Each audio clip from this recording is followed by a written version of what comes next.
Baik, Bismillahirrahmanirrahim. Assalamualaikum.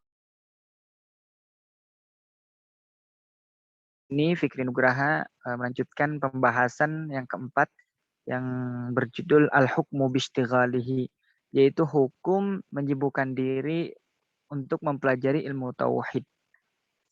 Slide selanjutnya. Kama huwal ma'ruf anal kalama wat tauhida huma ismani li syai'in wahidin.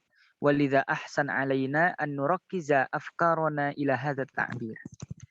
Seperti yang sudah kita ketahui, bahwasanya ilmu tauhid itu memiliki nama lain, yaitu ilmu kalam.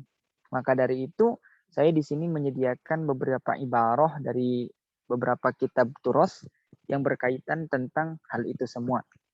Yang pertama, ini ibarah atau takbir diambil dari kitab Ittihafus Saddah lil Muttaqin bi Syarhi Ihya Ulumuddin, Sahifah Isnen Wasab'in Al-Juz Atsani Darul Kutub Al-Islamiyah.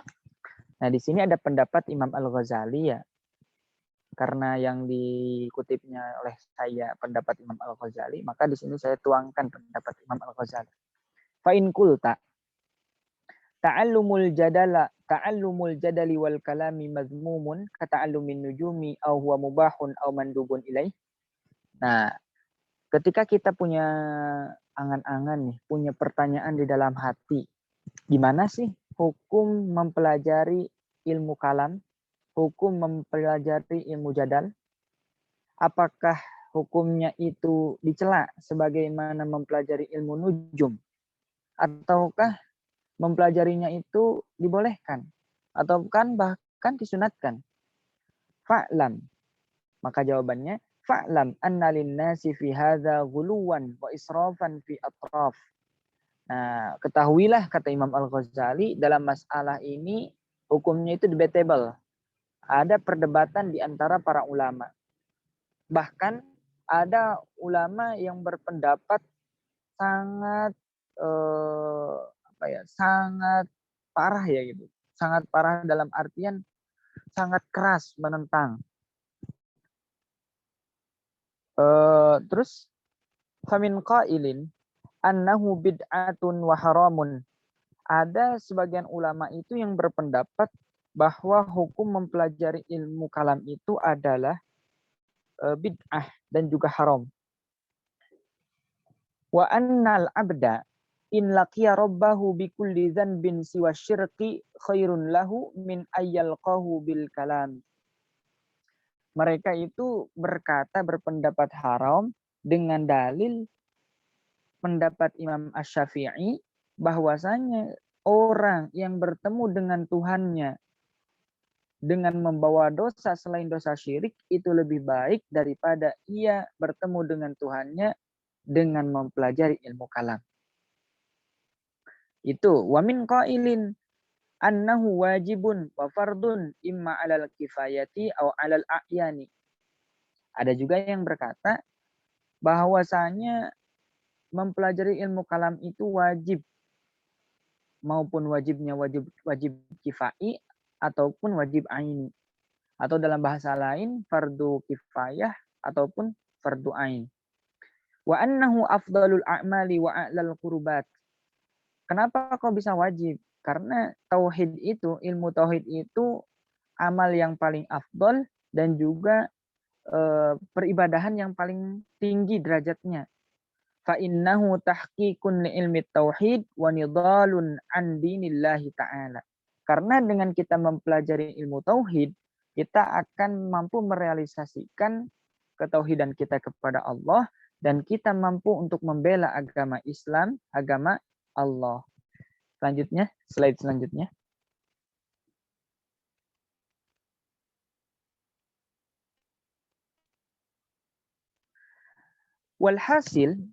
Walhasilu anna hukmal istighal bi'ilmi tauhid thalathatu aqwalin.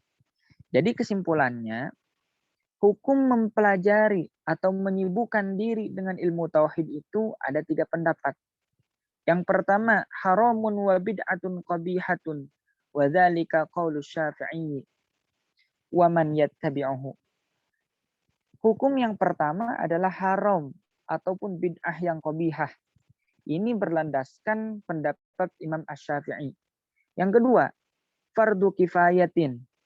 Wa dzalika qaulu aktsaril mutaakhirin minal mutakallimin. Yang kedua ini hukum menyibukkan diri dengan ilmu tauhid adalah fardu kifayah. Dan ini adalah pendapat kebanyakan ulama-ulama mutaakhirin dari para pakar teolog. Kemudian yang ketiga, fardu ainin wa dzalika ab'adul aqwali. Yang ketiga itu hukumnya fardu ain. Menyibukkan diri dengan mempelajari ilmu tauhid itu.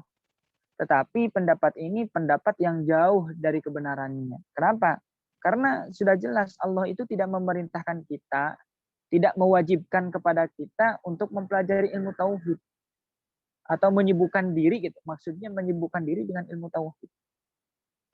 Nah, di sini ada beberapa hal yang harus kita dudukkan perkaranya. Yang pertama, kenapa Imam Asy-Syafi'i menganggap menyibukkan diri dengan ilmu tauhid itu haram? Di sini dijelaskan, qala al-alamah Sa'duddin At-Taftazani fi syarhil aqaid an-nasafiyah. Di sini al-alamah Sa'duddin At-Taftazani ma nuqila an ba'dis salaf min at-ta'ni fihi wal man'i anhu ay an ilmil kalami. Jadi ada satu pendapat yang ditukil, yang diambil dari pendapat sebagian ulama salaf, yang mana ulama salaf itu mencela dan juga melarang untuk menyibukkan diri mempelajari ilmu tauhid. Karena Imam Syafi'i juga termasuk ulama salaf, maka di sini masuk kenapa pendapat Imam Asy-Syafi'i itu melarang atau mengharamkan. Kenapa? Fa innama huwa lil muta'assibi fid dini wal qasiri an tahsilil yaqini wal qasidi ifsada aqaidil muslimin wal ghaidi fima la yaftaqirru ilaihi min ghawamidil mutafalsifin. Nah, adanya hukum haram ini bukan haram secara mutlak, haram secara menyeluruh, melainkan ada syarat-syaratnya. Dalam artian kenapa?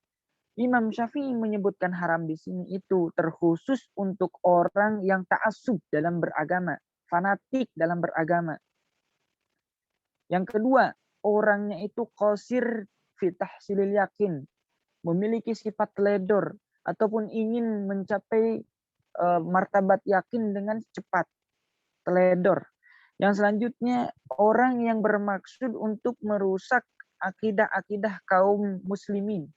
Dan selanjutnya, orang yang memperdalam sesuatu yang tidak dibutuhkan, yaitu tentang kerancuan-kerancuan para filsuf. Kenapa? Karena filsuf pada zaman itu mengedepankan akal tanpa mementingkan nakal. Mengedepankan ukul tanpa mementingkan nukul.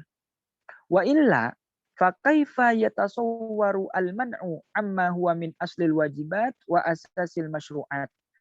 Kalau bukan karena itu, kalau bukan hukum haram itu hanya untuk muta'asib, qasir, terus qasid dan ghaid, maka bagaimana bisa dilarang? Padahal ilmu tauhid itu adalah pokok dalam syariat Islam, pokok dalam satu kewajiban. Karena kita itu dituntut untuk mengenal Allah, untuk menauhidkan Allah. Nah, dari sini kita pahami hukum dari mempelajari atau menyibukkan diri dengan ilmu tauhid. Bahkan ada juga yang berpendapat bahwasanya hukum haram yang dilontarkan oleh Imam Asy-Syafi'i itu karena pada zaman Imam Asy-Syafi'i, terkhususnya muridnya Imam Ibn Muhammad Ibn Hanbal, di sana itu munculnya kaum-kaum Mu'tazilah, yang mana seperti kita ketahui kaum Mu'tazilah itu yuqaddimunal aqla. Mereka itu mengedepankan rasio. Rasionalitasnya mereka dahulukan daripada adanya nas atau teks-teks yang berbicara. Oleh karena itu, karena Imam Syafi'i takut orang-orang muslim terjerumus pada pemikiran Mu'tazilah, maka beliau larang mempelajari ilmu, memperdalam ataupun menyibukkan diri mempelajari ilmu tauhid. Mungkin sekian dari saya. Mudah-mudahan ada manfaatnya. Wassalamualaikum warahmatullahi taala wabarakatuh.